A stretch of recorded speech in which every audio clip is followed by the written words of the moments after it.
Alright, let's start with the obvious. Imagine being one of the most powerful coaches in football, leading a team like the 49ers, and suddenly your entire perspective gets flipped upside down, not by a play on the field, but by a car crash. Kyle Shanahan's recent concussion isn't just a personal health scare, it's a full-blown reality check about how the NFL handles brain trauma. And honestly, this might be the wake-up call the league needs, even if they don't realize it yet. Here's what stood out to me. Shanahan admitted he used to brush off concussion concerns. You know the drill, players report symptoms, coaches nod, and everyone assumes it's a quick fix. But now? He's living the nightmare of not knowing if he'll ever feel normal again.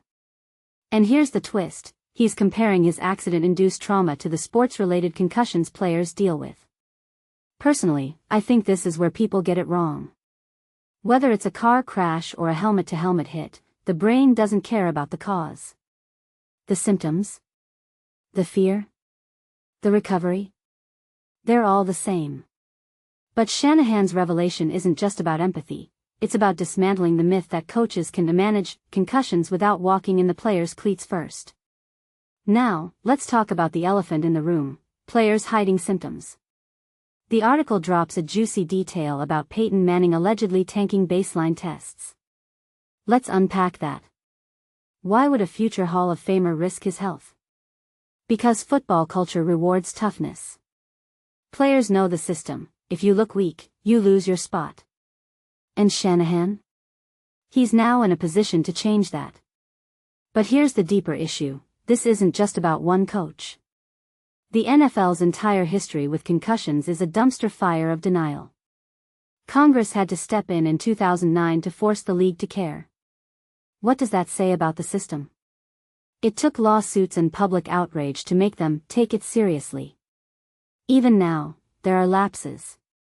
So Shanahan's new perspective?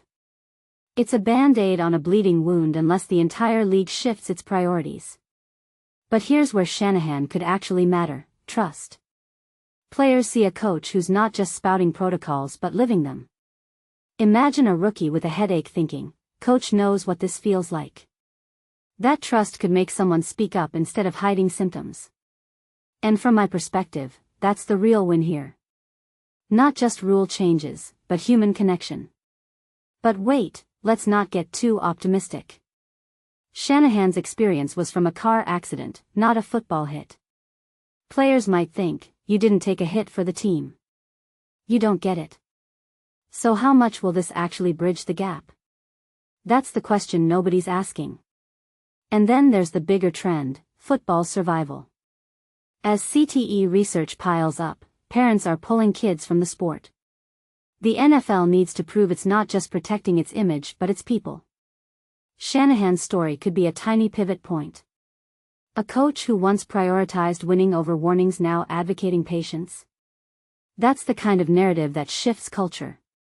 But if the league doesn't back this up with action, like revising return-to-play rules or penalizing teams that rush injured players, we'll be having this same conversation in 10 years.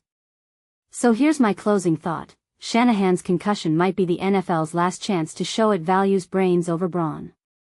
Will they blow it like always? Or is this the moment the game finally starts healing itself?